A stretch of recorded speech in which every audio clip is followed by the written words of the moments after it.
Halo, assalamualaikum warahmatullahi wabarakatuh. Kembali di channel saya Sanggar Belajar Solusi. Bersama saya Triwidarto Saptamto SPD. Hari ini kita akan belajar tentang prediksi soal ulangan harian bab 1, perwujudan Pancasila sebagai dasar negara dan pandangan hidup bangsa. Materi SMP kelas 9 semester 1. Langsung saja untuk soal yang pertama. Bangsa Indonesia mempunyai ideologi berupa Pancasila dengan alasan yaitu betul mampu mempersatukan bangsa Indonesia yang majemuk. Seperti kita ketahui bahwa Pancasila dijadikan sebagai ideologi karena Pancasila sebagai ideologi berarti memiliki gagasan atau ide di mana gagasan itu untuk mempersatukan bangsa Indonesia yang kondisinya majemuk. Apa atau majemuk itu? Majemuk itu adalah kondisinya bermacam-macam, beda-beda suku, beda agama dan sebagainya. Maka dari itu perlulah Pancasila sebagai ideologi untuk mempersatukan bangsa Indonesia yang majemuk ini. Soal yang kedua, fungsi Pancasila dalam hubungannya dengan pengaruh budaya asing dan iptek adalah sebagai filter atau penyaring. Dengan adanya Pancasila, kita sebagai bangsa dan negara Indonesia seharusnya mampu menyaring atau menfilter budaya-budaya asing yang tidak sesuai dengan budaya kita. Contohnya berpakaian seksi tidak sesuai dengan budaya-budaya bangsa kita. Pancasila disebut sebagai way of life. Hal ini berarti Pancasila mempunyai fungsi sebagai betul pandangan hidup. Kalau yang namanya Pancasila sebagai pandangan hidup itu selalu berhubungan dengan kehidupan sehari-hari. Artinya way of life kan jalan hidup ya. Kalau jiwa bangsa itu Pancasila sebagai jiwa dalam setiap warga negara. Kalau ideologi itu sebagai gagasan. Falsafah ya, beda dengan pandangan hidup. Kalau Pancasila sebagai dasar negara itu artinya Pancasila sebagai penyelenggaraan negara. Kalian harus paham itu ya. Lanjut, manfaat yang didapat jika suatu negara mempunyai ideologi negara yaitu jawabannya adalah B, agar memiliki cita-cita yang jelas. Dengan memiliki ideologi atau ide atau gagasan suatu negara berarti dia memiliki suatu cita-cita yang jelas karena memiliki ide-ide atau gagasan untuk akan dibawa kemana negara tersebut menjadi lebih baik lagi. Makna Pancasila sebagai ideologi terbuka adalah ideologi yang dapat berinteraksi dengan perkembangan zaman. Artinya Pancasila sebagai ideologi terbuka yaitu Pancasila itu tidak akan ketinggalan zaman. Jadi mampu berinteraksi dan menyesuaikan sesuai perkembangan zaman. Jadi tidak akan ketinggalan zaman.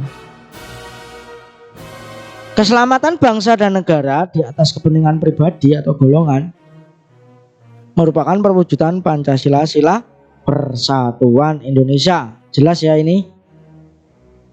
Lanjut, Pancasila sebagai landasan penyelenggaraan pemerintah dan kenegaraan merupakan fungsi Pancasila sebagai yang sudah saya jelaskan tadi ya, yang urusannya dengan penyelenggaraan negara atau pemerintahan itu adalah Pancasila sebagai dasar negara. Pengakuan persamaan derajat hak dan kewajiban antara sesama manusia adalah salah satu penjabaran nilai Pancasila, sila kemanusiaan yang adil dan beradab, yaitu sila kedua. Sila kedua itu selalu berhubungan dengan hak asasi manusia. Berikut yang bukan merupakan upaya mempertahankan ideologi negara adalah D. Mengajarkan Pancasila sesuai dengan keinginan sendiri itu salah, nanti bisa melenceng. Yang namanya mengajarkan Pancasila itu adalah sesuai dengan kaidah-kaidah nilai yang terkandung di dalam Pancasila itu sendiri. 3 fungsi pokok Pancasila yaitu pandangan hidup, ideologi, dan dasar negara. Ini kalian hafalkan sendiri ya nanti kalau keluar. Bangsa Indonesia mempunyai ciri khas sendiri sehingga dapat membedakan dengan bangsa lain. Hal ini merupakan Pancasila sebagai kepribadian bangsa Indonesia. Jadi Pancasila sebagai kepribadian bangsa Indonesia merupakan Pancasila sebagai ciri khas sendiri sebagai seorang bangsa Indonesia.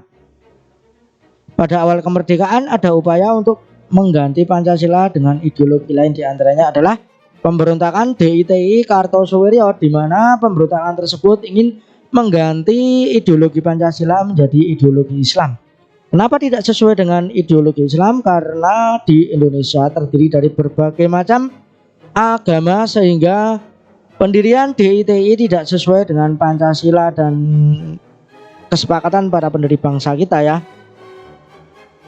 Kita harus menghormati sesama warga negara dan bangsa negara yang menganut agama lain. Pemberontakan separatis di awal kemerdekaan Indonesia yang dipimpin oleh Christian Robert Stephen adalah pemberontakan RMS, Republik Maluku Selatan. Kalau gerakan G13 PKI adalah yang berideologi komunis juga tidak sesuai ya dengan Pancasila. Pemberontakan PKI merupakan suatu bentuk pengkhianatan terhadap NKRI karena ingin membuat negara komunis, di mana komunis tersebut tidak sesuai dengan Pancasila. Karena komunis itu sangat bertentangan dengan sila pertama, yaitu ketuhanan yang Maha Esa, di mana komunis itu bisa dikatakan tidak akan peduli dengan agama, bahkan sering dianggap bahwa agama itu sebagai penghambat kemajuan suatu negara tersebut. Jadi tidak sesuai dengan Pancasila. Salah satu bentuk penyimpangan di era Orde Lama adalah diangkatnya Presiden Soekarno menjadi presiden seumur hidup. Itu bertentangan dengan Undang-Undang Dasar Negara Republik Indonesia tahun 1945.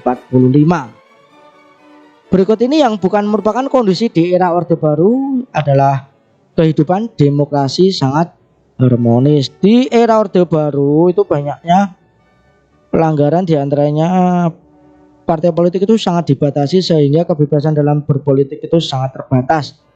Juga maraknya terjadinya KKN atau korupsi nepotisme. Banyak terjadi juga pelanggaran hak asasi manusia, penculikan orang hilang dan sebagainya. Berikut ini yang bukan merupakan tantangan penerapan Pancasila di masa reformasi adalah D. Kehidupan demokrasi berjalan baik dan sempurna itu belum ya. Masih di era reformasi ini kita masih selalu melakukan penyempurnaan penerapan Pancasila di era reformasi. Demokrasi di Indonesia disebut sebagai demokrasi Pancasila, yang artinya adalah demokrasi yang berdasar Pancasila. Kalau liberal, ateis, dan komunis itu tidak sesuai dengan nilai-nilai Pancasila. Perwujudan nilai Pancasila dalam bidang ekonomi adalah ekonomi berdasarkan Pancasila. Jelas ya. Berikut ini merupakan contoh keterlibatan masyarakat dalam pembelaan negara adalah ikut serta dalam pos kamling dalam menjaga keamanan lingkungan. Baik, cukup sekian. Demikian soal ulangan harian Bab 1 SMP kelas 9, semoga bermanfaat. Jangan lupa klik tombol subscribe, like, dan share, bagikan ke teman-temanmu supaya temanmu bisa menyaksikan video ini. Terima kasih. Assalamualaikum warahmatullahi wabarakatuh. See you next time.